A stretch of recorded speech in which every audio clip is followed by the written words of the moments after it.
The reason why general impression in the world is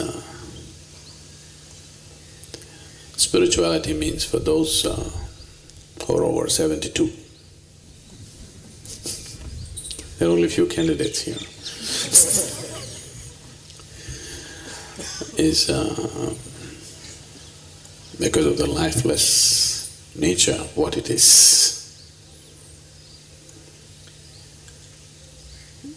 At the same time, this shows how confused humanity has been on these aspects. When we say spirituality, we mean it's for all people who have no capability to live any other aspect of life. If you can't eat properly, if you can't live properly, if your head has begun to shake, then go sit with the guru and talk something spiritual. But at the same time, when we say somebody is spirited, it means he's full of life, isn't it? So, if being spirited is being full of life, being spiritual must be enormous amount of life, isn't it? But unfortunately, it's generally got this impression because of the way it's been propagated, presented and misused in so many different ways. Anybody who is incapable of life generally gets labeled as spiritual. If you can't digest the food that you eat, you anyway don't eat. If you don't eat for 3 days, you should be spiritual. Actually, if you don't eat well, dress well, live well, you got to be spiritual. That's the general understanding.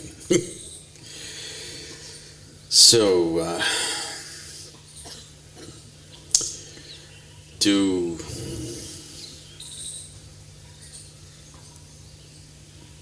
we must drop the word spirituality. People, all of you should drop this idea, I'm on a spiritual path. There is nobody, no human being who's not interested in life. If it's not working for him right now, he says he's not interested. But if it begins to work a little bit, he's interested, isn't he? Yes, things go bad. Today he says he's not interested. Tomorrow, if you show him a little hope, things may turn out well. Suddenly he's interested. So, anyway you're interested in life,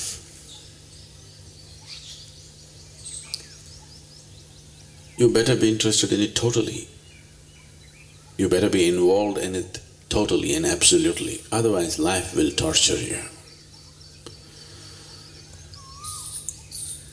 Either you must be fully alive or you must be dead. The in-between is torturous, isn't it? Have you dissected frogs and cockroaches in the laboratory? Have you? How many of you have done this?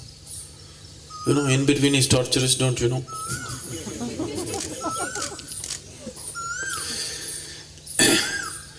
One part is working, another part is not working, is always torturous, isn't it? So people should not wait for life to become torturous and then try to become fully alive. Spiritual process means you are alive in all dimensions, not just in the physical dimension. Everything in you is absolutely, fully alive, lit up. If this doesn't happen, one way or the other, life will become torture. Nothing need to go wrong. In fact, if everything goes right, it becomes much more torturous rather than being something wrong. Because if something is wrong, you'll be fighting to fix it. It'll keep you busy. If everything is perfectly right with your life, you will become even more sick than something being wrong. Don't you see that? When everything is right, people are far more sick and suffering. Then something is wrong means it becomes a challenge, you want to fix it. Most people cannot remain mentally healthy if you fix everything for them in their life, really. Just every aspect of their life, you fix it perfectly and give it to them, 60–70% of the population will become psychologically ill. Right now they're staying healthy because they're fighting for something. They got some cause going.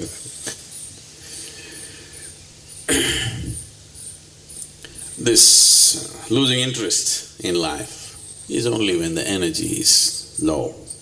When you feel low like this, you go, enough, no, it's all right, what? That little burst of energy inside of you, you're interested. When you're keeping only parts of your life alive and try to fix it with outside support, this is how life will be. If something on the outside collapses today, you want to die. Because staying half alive is a very difficult thing to do. It's a very torturous thing to do. Only your physical body is alive. Only a part of your mind is alive. This is how most people are living. To be spiritual means everything in you is alive, absolutely. Now there is no choice about being alive or being dead, should I live, to be, not to be. To be or not to be is supposed to be a very intelligent question. It always sounded as the dumbest question to me. One who has not tasted life, one who knows only life by thought, only in his mind such questions will come. If you're alive to your fullest extent, to be, not to be will never come, because whatever happens you will be. Even if you jump into the Hogli, you still be. So, spiritual process is not for the dead or the dying. It's for those who are alive and who wants to become fully alive, absolutely alive. To be alive in all dimensions of who you are. If this doesn't happen, life will torture you in so many ways. It doesn't matter what you fix. It doesn't matter you fix up your finances. It doesn't matter you have insured relationships around you. Insured relationships are always torture anyway. Whatever you fix in your life, still life will torture you because you're half alive. So this idea we have to remove from the world that spirituality is for the dying, it's for the living. Nobody is dying, everybody is living. You can either live with the body or without the body.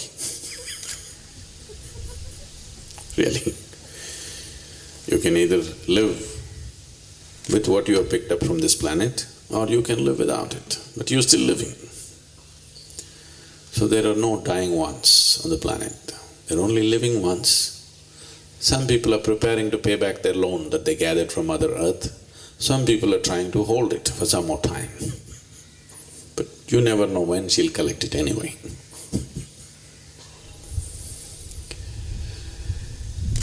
So, right now, it's very important that for such a possibility to arise in everybody's lives, we also create a conducive atmosphere in the societies in which we live. Why spiritual processes flourished in this part of the world is essentially because we created a situation where every human being could do what he wants. You need to understand this. This is the only culture which enshrined liberty and freedom as the highest goals of life. Once you're born in India, your goal is mukti. Not God, not heaven. Your goal is mukti. Today we are going about talking as if the idea of liberation, idea of freedom came to us from elsewhere, but it is not so. For thousands of years, we have always held this as the highest goal in our life. God is not important. God is just a stepping stone. Your mukti is important. Is that so? They've always told you this. Either with God or without God, you get there to a state of absolute freedom. That's the most important thing. This was possible because the same sense of liberty we created in every aspect of life around us, that you could do whatever you want and still be a part of this society. If you were a farmer, you could worship your plow, it was okay. You were a blacksmith, you could worship your anvil, it was okay. You loved your mother, you could worship your mother, it is okay.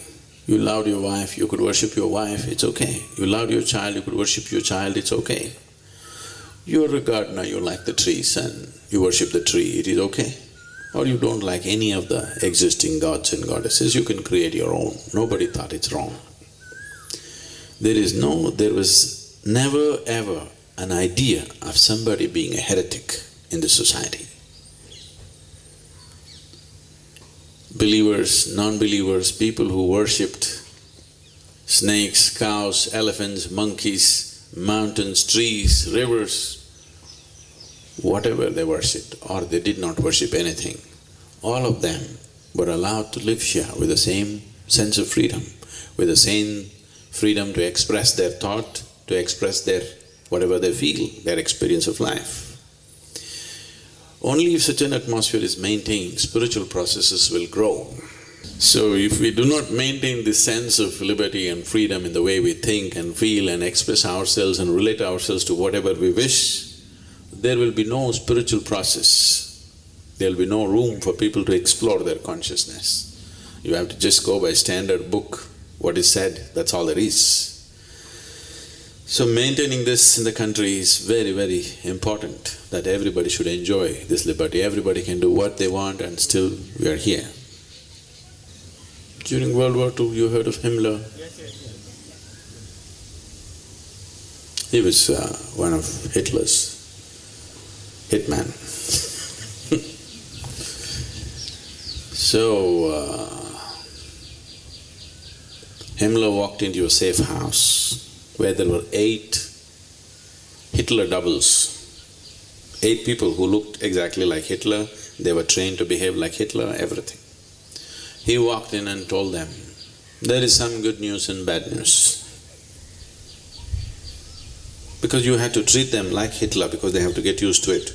So he went and saluted them and they said, Führers, there's good news and bad news. They said, okay, good news first. Then he said, our Führer is still alive. That's good news. They said, that's great. What's the bad news? Then he said, our Führer has lost his left eye. Okay. So, what happens around you will happen to you. You can't get away with it. What happens around you, what happens to India will happen to all the Indians, isn't it? So we need to, not for political reasons, for spiritual reasons also we need to create situations, conducive situations around us.